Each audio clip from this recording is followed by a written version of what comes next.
Morning and welcome to another video focused on Harare, Zimbabwe, my hometown, my home city. At this time I'm focusing on the area of Greystone Park, Glen Lawn, where I grew up. So I recently was asked to house sit someone's place for a few days, and it gave me an opportunity to walk in one of the few wilderness areas left in that part of the city. And I just want to highlight why it's so important to preserve these areas, because they are increasingly under pressure from property developers, from agriculturalists.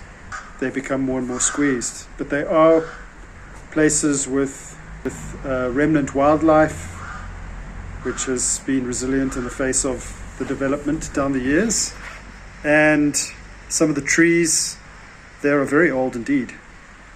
The landscape itself, the rocks, the flora, the fauna has been there for millennia. It should be that we think twice about developing such areas, because after all we need green spaces as well to fulfill our recreational needs, and also for the health of our ecosystems here in Harare, which is being rapidly developed.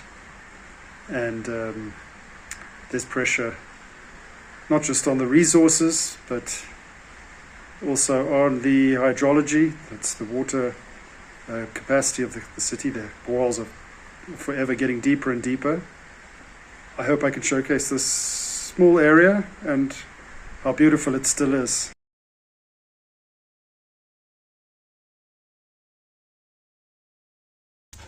And these are the dogs. That's Bean, that's Annie, and that's Soko. They're nice companions, good for going walking with. Take a walk on a Saturday morning, early June. It's quite mild at the moment. And walking with Anthony's dogs. This is a tributary to the Amwinzi. And look at these beautiful, I'll try to show this beautiful specimen of a strangler fig. The geologists amongst us, it's all metavolcanics, metaconglomerates, that kind of thing. Now there's no water flowing at the moment, but we do have some trees that have fallen over. I'm not sure how this tree has survived. You can see it looks like the bole has burnt, and the whole thing is, part of it is collapsed, and it's still growing. So this is really still quite wild country here, but forest of Celtis africana. And then you can't see it that well, but a hillside of mixed miombo. That's it, guys.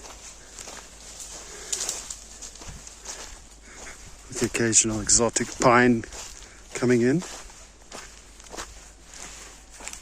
We're so close to the suburbs here. We do have a lot of exotics through there. I can see the Solana Mauritanium bugweed, very common in this area. And then through you have mixed thorn and miombo.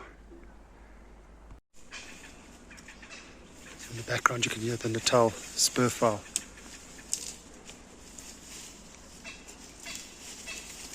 Somewhere just on the other side of this little valley here. The path takes us down into a mixed thornfelt grassland ecosystem, so we should have plenty of things like cisticolas and prunias. Yesterday I saw a striped kingfisher, some black flycatchers, yellow-throated bush sparrows. The following photos are taken from the Merlin app from Cornell Labs with accreditation below the photos. So this is the hillside.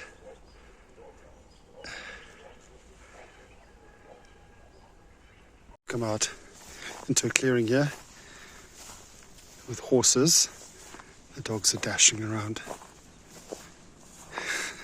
very excitably. I suppose perhaps the equestrians are strong advocates for preservation of this landscape.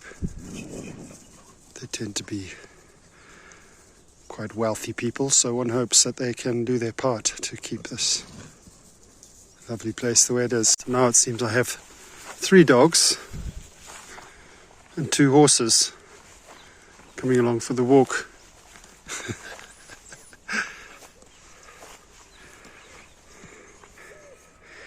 It's a bit of an overcast day, or beginning to the day. It'll probably all just evaporate later in the morning.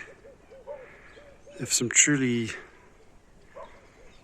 huge, enormous mansions up on that hill there.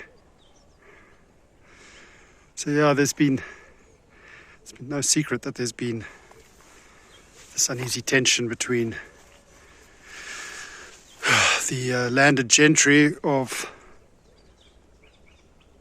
prior to land resettlement program, the white minority who held a lot of wealth and still do,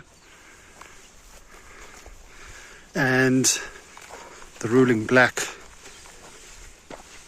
political elites who have now usurped that throne. They now are the ones building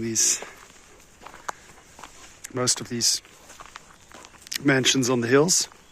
But just coming down Carrick Creagh Rd, I still see white-owned properties, substantial size, and I'm guessing that's the old wealth.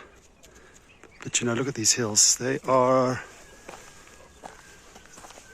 still largely untouched, and I hope they stay that way. But you don't have to go far to see the new developments, new houses, new properties being carved into the bush. Look at that place up there at the top. Above it, sticking out, is what looks like a tall sort of Norfolk pine. That's actually a telecommunication mast. Yes, come Bean, come on, come. Happy dogs. And look at that, what a mess. Why people don't give due consideration to the conditions. Like you're building on a hillside. Don't make your roads go straight up or straight down. It's not going to work. So, as I was saying, here's the front line. Here's a fence crossing the valley floor here. This grassland that I've been walking through so pleasantly. Oh wow, we actually have a tarred road on the other side. I'll have to try and geolocate where we're at. So in effect, this is the last wilderness area in Greystone Park.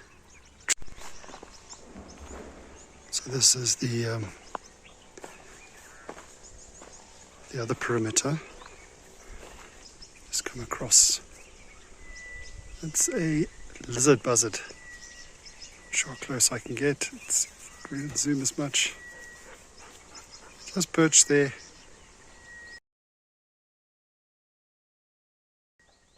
Overlooking the edge of the property, the next neighbouring property.